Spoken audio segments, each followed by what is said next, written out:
అందరికీ నమస్కారం. జూన్ 21వ తేదీ అంతర్జాతీయ యోగా దినోత్సవ సందర్భంగా మనందరం కార్తీక మాసం ధనుర్మాసం లాగా జూన్ మాసాన్ని యోగా మాసంగా గుర్తించి నెలంతా శారీరక మానసిక ఆరోగ్యాన్ని పెంపొందించుకోవటానికి నిజ జీవితంలో యోగాను ఒక భాగంగా చేసుకుని అందరూ ఆచరించాలని మన ప్రధానమంత్రి శ్రీ నరేంద్ర మోడీ గారు మరియు ఆంధ్రాను యోగాంధ్రగా మార్చాలని ఆంధ్రప్రదేశ్ ముఖ్యమంత్రి శ్రీ నారా చంద్రబాబు నాయుడు గారు ఇంటింటికి యోగా చేరాలని సంకల్పించారు. ఇందులో భాగంగా ఇంటింటికి యోగా కార్యక్రమానికి మీ అందరికీ స్వాగతం. ఈరోజు పాదహస్తాసన్ విశేషత తెలుసుకుందాం.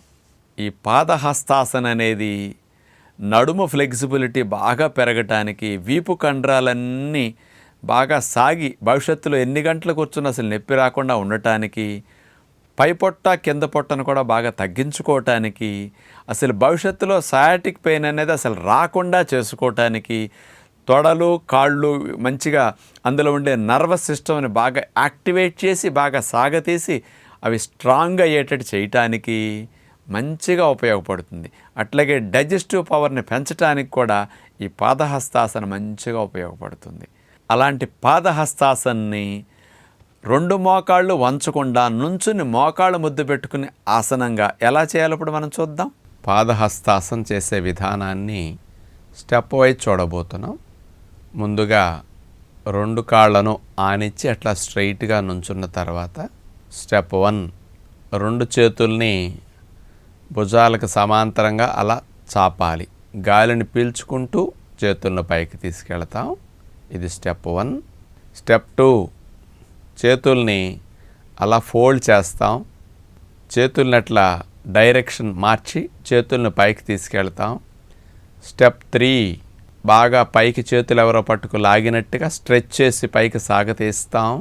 తర్వాత స్టెప్ 4, అట్లా కాళ్ళని నడుము దాకా స్ట్రైట్గా ఉంచి నడుము నుంచి తల భాగాన్ని మెల్లగా గాలి వదులుతూ అట్లా ముందుకి బెండ్ అవుతూ వెళ్ళాలి.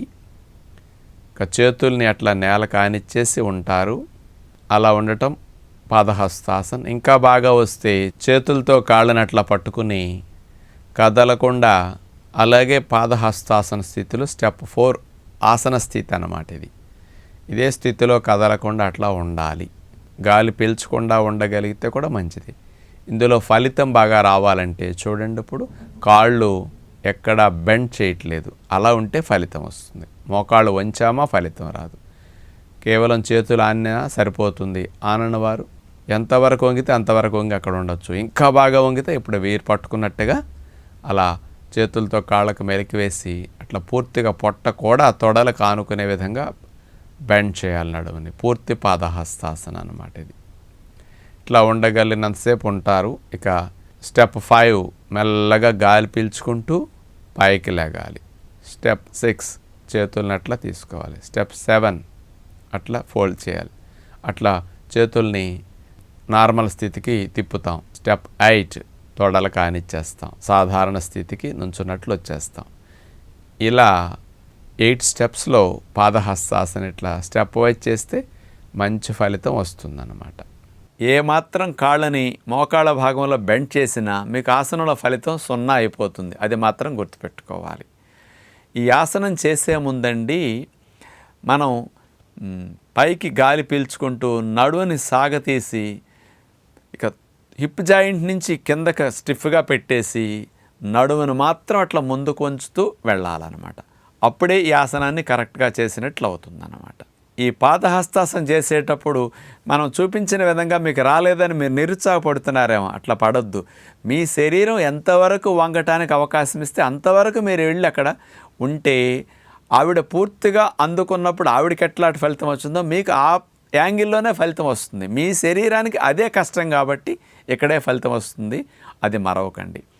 బాగా నడుము నొప్పితోనూ సయాటిక్ పెయిన్తోనూ లోవర్ బ్యాక్ పెయిన్తో బాధపడేవారు మాత్రం ముందుకు వంచే ఇలాంటి పాదహస్తాసన మాత్రం పూర్తిగా ఆ సమస్యలు తగ్గే వరకు మానాలని మాత్రం గుర్తుపెట్టుకోండి. నమస్కారం.